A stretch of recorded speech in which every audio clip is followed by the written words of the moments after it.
आज हम देखते हैं, इसका इंट्रोडक्शन है।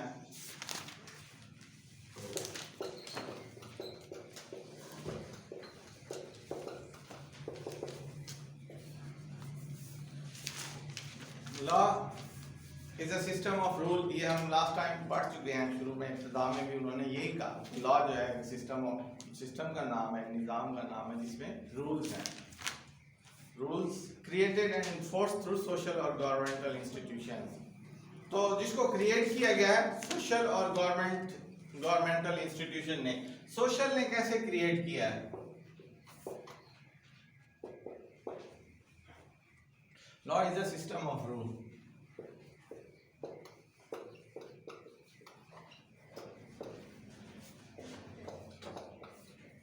रूल्स सिस्टम का नाम है और क्रिएटेड बाय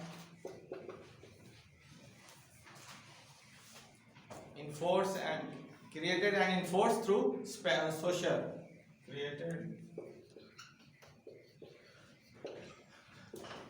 force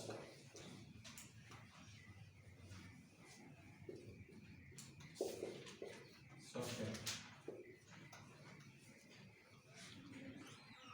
governmental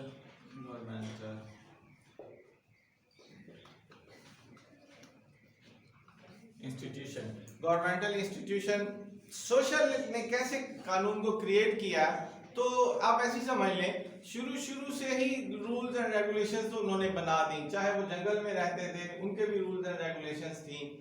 तो इसके बाद जो वो सोसाइटियां बनती गई, सिविलाइजेशन का नाम जब से शुरू हुआ कि ये इंडस सिविलाइजेशन थी, तो उस वक्त से भी उनके पास एक सोशली तौर पे वो मजबूत थे। उन्होंने अपने घर बनाने शुरू कर दिए, उन्होंने वाशरूम बनाने शुरू कर दिए, नालियां तक। वो जो है हमारी सिविलाइजेशन जो है हड़प्पा वाली और मोहनजोदड़ो वाली, उसमें यही दिखाया गया कि आज से 6000 साल पहले भी उनमें सिविलाइजेशन थी। सिविलाइजेशन बेसिकली ये सिस्टम ऑफ रूल्स ही है।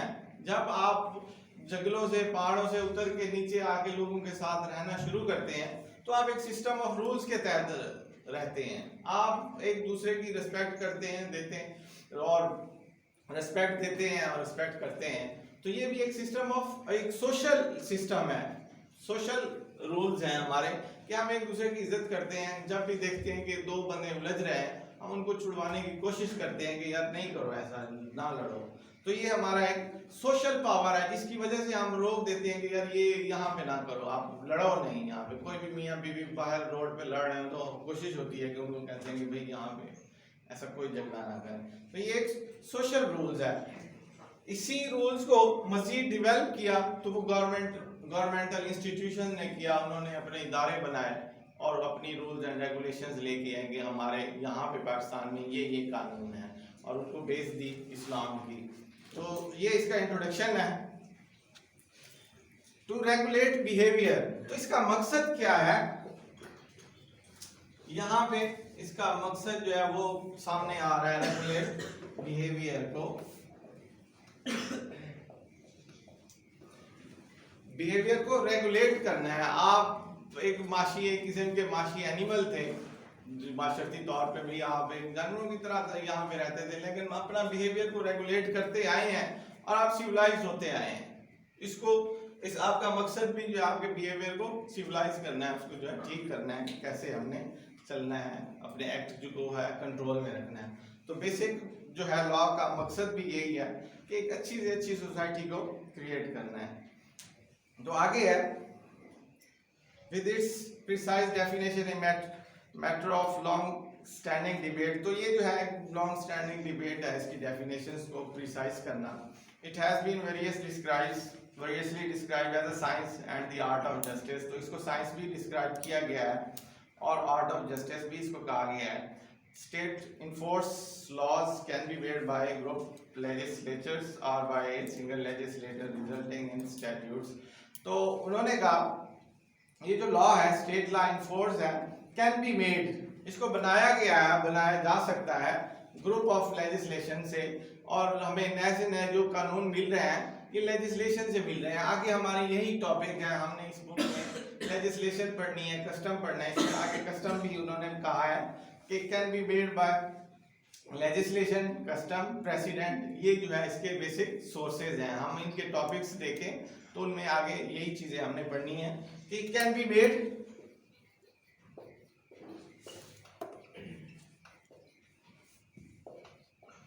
बाय, कानून कैसे बनता है, can be made by legislation,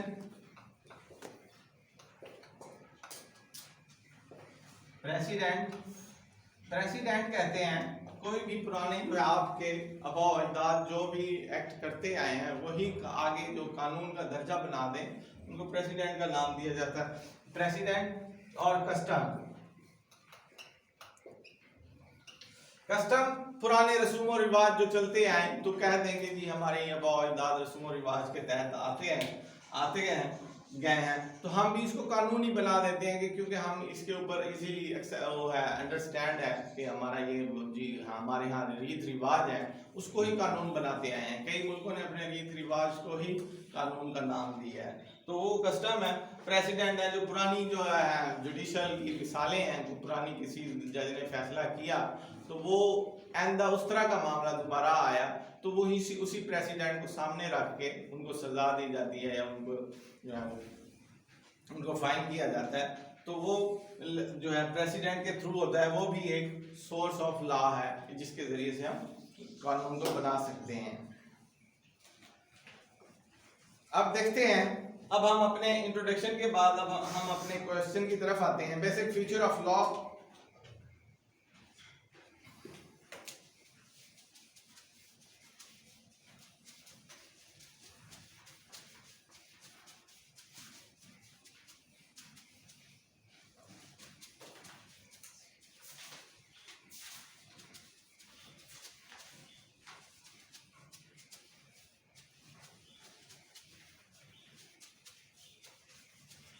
basic features of law में है analysing the features and nature common to all laws would help to understand the concept of law among these features and natures the one consider as essential include generality, normative and sanctions. तो उसके अंदर जो essentials हैं, जो basic essentials हैं, features हैं, उनमें जर्नैलिटी है, नॉर्मेटिविटी है और सेक्शन है।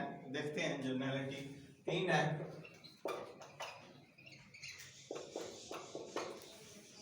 पहला है जर्नैलिटी, दूसरा है normativity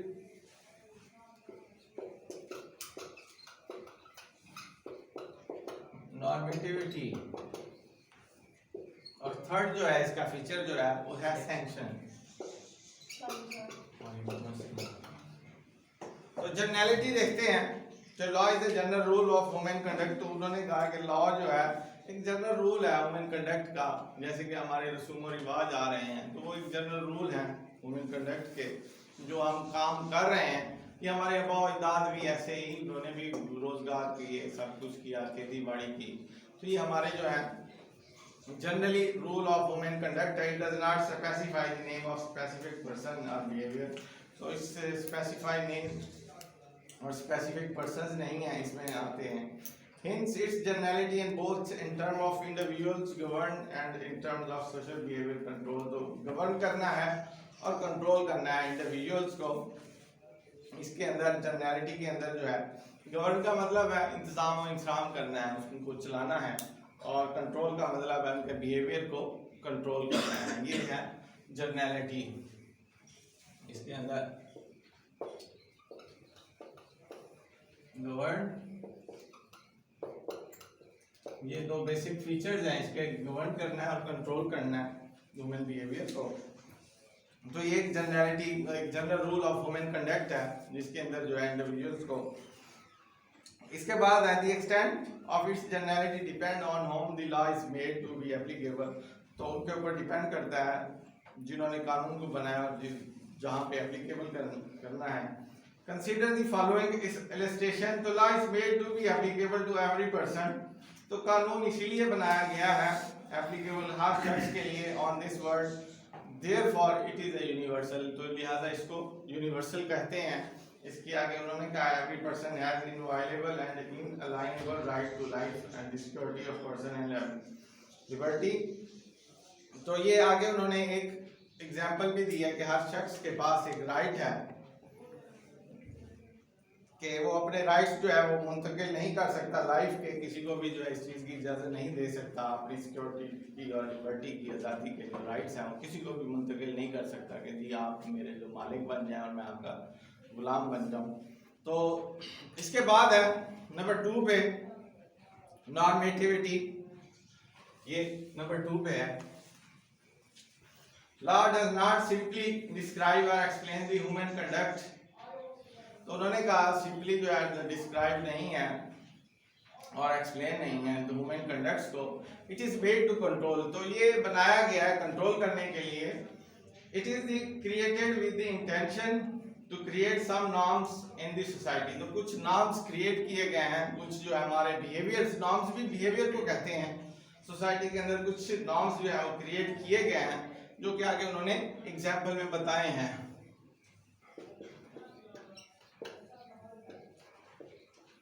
created some norms,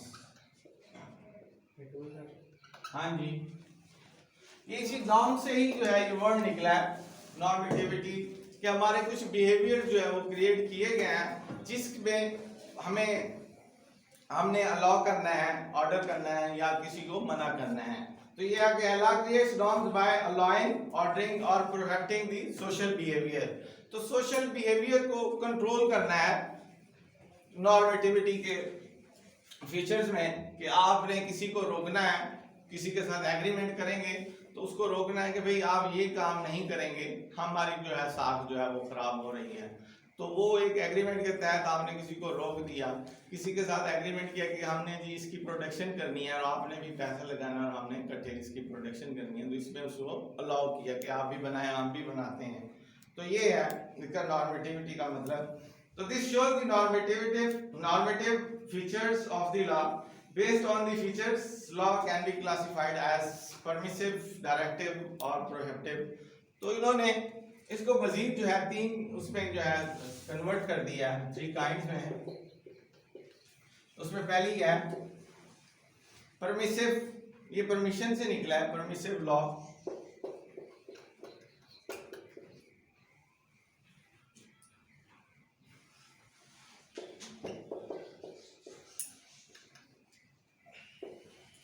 permissive, तो permissive laws are permits, allow करता है या परमिट करता है their subjects to do the act they provide. तो उनको जो है कोई भी काम करने का जो है वो मौका देता है, तो उसको परमिसिव लॉ कहते हैं। कि आपको कोई भी जो अपॉर्चुनिटीज दी जाती है, आप किसी की उसमें कॉर्पोरेशन में जाते हैं, काम करते हैं, तो आपको अलाउ करते हैं तो आप काम करते हैं। तो इसमें परमिसिव लॉ यही है कि आपने किसी को अलाउ कर दिया, अपने कुछ उसको काम समझाया कि आपने जो है ये एक्ट लॉ है आपको आपने करने हैं। उसमें आपको कंट्रैक्ट का भी दिखा देते हैं कि आपने मुख्तलिफ पार्टियों के साथ जाके कंट्रैक्ट करने हैं और हमारी कॉर्पोरेशन को मजीद अच्छे से अच्छे जो है उसमें परफॉर्म शो करना है। तो permissive law laws are permitted their subject to do the acts they provide. They give right or option to their subjects whether to act or not to act. Most of the such laws use phrases like, तो उन्होंने कुछ phrases भी दिए हैं। ये आगे कानून के अंदर ये phrases ही चलते हैं जिसमें परमिशन का आंसर जो है आपने देखना होता है कि इसमें मुझे परमिशन दी जा रही है, तो वो इस तरह के ही phrases शो करते हैं। उसमें पहला है has या have the right to, is or permitted or allowed to, जहाँ पे permitted की करना है कंट्रैक्ट के अंदर या किसी भी चीज के अंदर आपको परमिट करना है, तो वो इसी तरह ही फ्रेजेस में आपको परमिट करेंगे या अलाउड करेंगे। और यही वर्ड जो है आगे आपको लॉ के अंदर यही वर्ड्स मिलेंगे, इसीलिए उन्होंने पहले ही आपको कुछ फ्रेजेस में बताने की कोशिश की है। शैल हैव द राइट, कि आपको जी राइट होगा कोई भी काम करने का, तो ये भी राइट जो है उन्होंने ऐसे ही बताना है कि आपके पास ये राइट है। शैल बी इंटाइटल्ड टू, तो आप जो है इसका हक रखते हैं, उसको जो उन्होंने आगे लिखना है शैल बी इंटाइटल्ड टू। मे और इज आर फ्री, तो ये जो है उन्होंने कुछ फ्रेजेस की मिसालें दी हैं परमिसिव लॉ की, जहाँ पे भी परमिसिव लॉ यूज होगा तो इसी फ्रेजेस में ही होगा। ये जो 4-5 फ्रेजेस बताए हैं इन्हीं में ही होगा। इसके बाद इसकी इलस्ट्रेशन है, every person is free to think हर शख्स जो है वो फ्री है अपना सोचने के लिए and to express his ideas, और अपने आइडियाज जो है एक्सप्रेस करने के लिए फ्री है। तो इसमें एग्जांपल जो उन्होंने दी है वो हमारी सोशली तौर पे जो है हम फेसबुक भी यूज़ कर रहे हैं, अपने एक्सप्रेशन शोज कर रहे हैं, और मोस्टली चैनल जो है हमारे न्यूज़ चैनल वो भी अपने अपने एक्सप्रेस जो है, ये जो मैं पूछता हूँ ये मिसालें अफगानिस्तान वाली, तो ये भी इसी के अंदर ही है कि आपको इस चीज़ का अलाउ किया हुआ है कि हाँ जी आप बताएं। तो ये the human conduct to think or to express ideas is permitted by this law। तो human conduct ही है सोचना और उसको एक्सप्रेस करना, अपने आइडियाज को एक्सप्रेस करना, ये भी कानून ने इसकी आपको इजाज़त दी है। कई मुल्कों में ये इजाज़त नहीं है, उन्होंने बड़ी सख्तियाँ की हुई हैं, लेकिन बेसिक लॉ की जो फीचर्स में आए कि नॉर्मेटिविटी भी होनी चाहिए, नॉर्मेटिव लॉ भी जो है ये होना चाहिए। इसके बाद डायरेक्टिव लॉ है, बी में है, बी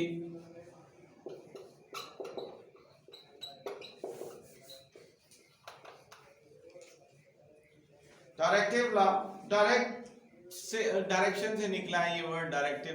किसी को आप डायरेक्ट करते हैं, कोई भी काम कहते हैं तो उसको डायरेक्शन कहते हैं। तो ये भी परमिशन से मिलता जुलता ही है। डायरेक्टिव लॉ ऑर्डर्स, डायरेक्ट और कमांड। तो इसमें डायरेक्ट कहना, ऑर्डर करना या कमांड देना, subject to do the act provide in the law, जो कानून में है, जो कानून में इजाजत है उस चीज की इजाजत देना, उसकी डायरेक्शन देना, कमांड देना, ये भी जो है इसी में है, नॉर्मेटिविटी में आता है। तो डायरेक्शन,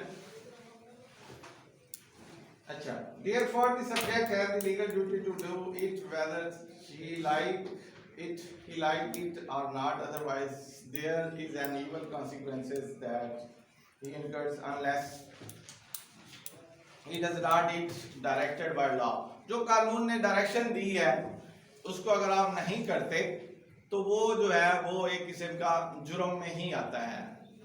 आप ऐसे समझ लें, कोई अदालत ने आपको ऑर्डर किया, आपने उसकी कंप्लाइंस नहीं की, आपने उसका वो कहना नहीं माना, तो आप एक मुजरिम बन जाते हैं, जुर्मदार बन जाते हैं कि आपने कोर्ट की बात क्यों नहीं मानी। तो कानून भी ऐसे ही है, कानून भी कोई चीज़ डायरेक्ट कहता है कि आप लोगों ने ऐसे ऐसे लाइफ को चलाना है, उसमें टैक्स पेड करने हैं। अगर आप टैक्स पेड नहीं करते तो लामहला आप जो है उसकी वायलेशन करते हैं। तो ये डायरेक्टिव लॉ की एग्जांपल है।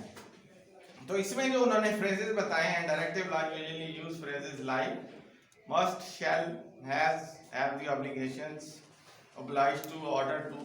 तो ये आगे कानून ने इसको ऐसे ही एक्सप्लेन किया है। जो इंग्लिश लॉज है वो ऐसे ही इसी फ्रेजेस में ही है। जहाँ पे मस्ट का लफ्ज आएगा वो आपके ऊपर सख्ती होगी, शैल का भी होगा तो वो भी सख्ती होगी कि आपने आगे ऐसे करना है। हैव द ऑब्लिगेशन, आपके ऊपर जिम्मेदारी है। आर obliged to और ऑर्डर टू, ये भी जो है एक डायरेक्शन ही है। तो इसके बाद है shall have the obligations to।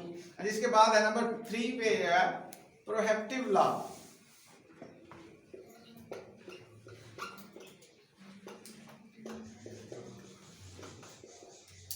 Prohibitive law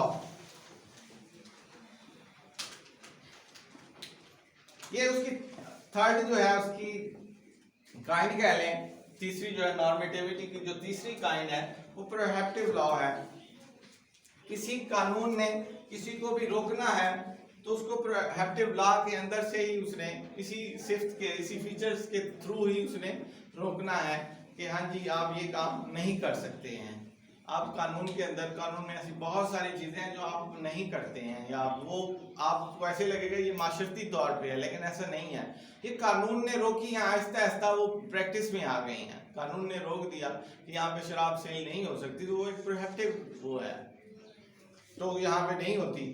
तो prohibitive law discourage the subject, उसको डिस्करेज करती है सब्जेक्ट को from doing the act required not to be done. तो जो उसने रिक्वायर किया कि ये काम नहीं करना, तो वो जो है नहीं करना। कानून ने कह दिया कि नहीं करना तो नहीं करना। If the subject does not act against the prohibition and evil follows as the consequences of violation, तो उसका जो है अंजाम जो है आप ऐसे समझ लें, उस वायलेशन का अंजाम भी आपको सजा ही भुगतना है, आपको उस जुर्म की सजा ही मिलेगी अगर आप उसको नहीं फॉलो करते। तो इसीलिए उन्होंने उसको प्रोहिबिटिव लॉ का नाम दिया। तो all criminals code provisions are prohibitive law, जो भी ताज़ीरात पाकिस्तान ने, क्रिमिनल कोड्स ने जो भी आपको बताया है कि ये काम नहीं करने हैं, और प्रोहिबिटिव लॉज वो जितने भी हैं वो सारे प्रोहिबिटिव लॉज हैं जो भी हमारे ताज़ीरात पाकिस्तान के अंदर जो कानून बताए गए हैं, क्रिमिनल प्रोसीजर कोड के अंदर बताए गए हैं, तो वो सारे प्रोहिबिटिव लॉज ही हैं। तो इसकी मिसाल भी यही है कि मस्ट नॉट है, शैल नॉट है, शुड नॉट है, कि ये काम नहीं करने आपने। वो आगे हम पढ़ेंगे पीपीसी के अंदर, उन्होंने इसी को पीपीसी से भी बताया कि ये कोड है पाकिस्तान पिनल कोड, इसके अंदर बताए हैं बहुत सारे जुर्म ऐसे हैं जो आपने नहीं करने हैं। तो उन्होंने इसकी एग्जांपल में यही बताया। तो यहाँ पे क्रिमिनल कोड लिखा हुआ, ये है बेसिकली पाकिस्तान पिनल कोड, हाँ पाकिस्तान पैनल। तो आर प्रोहिबिटिव लॉज, तो prohibitive laws usually use phrases, तो वहाँ उसके अंदर जो फ्रेजेस यूज होते हैं वो आगे हम पढ़ेंगे भी, लेकिन यहाँ पे उन्होंने बता दिया कि ये मस्ट नॉट से शुरू होते हैं, शैल नॉट से होते हैं, नो वन शैल, तो कोई किसी को भी इसकी इजाज़त नहीं है, नो पर्सन शैल, कोई भी शख्स जो ऐसा नहीं कर सकता है, male not is are not permitted, allowed, are prohibited, punishable, punishable का लफ्ज़ भी उसी को ही, प्रोहिबिटिव को ही जो है वो करता है कि सज़ा होगी, अगर आप ये काम करेंगे तो सज़ा होगी, तो वो भी एक प्रोहिबिटिव की सेंस है। तो इसके बाद जो हमारा लास्ट पॉइंट है सैंक्शन।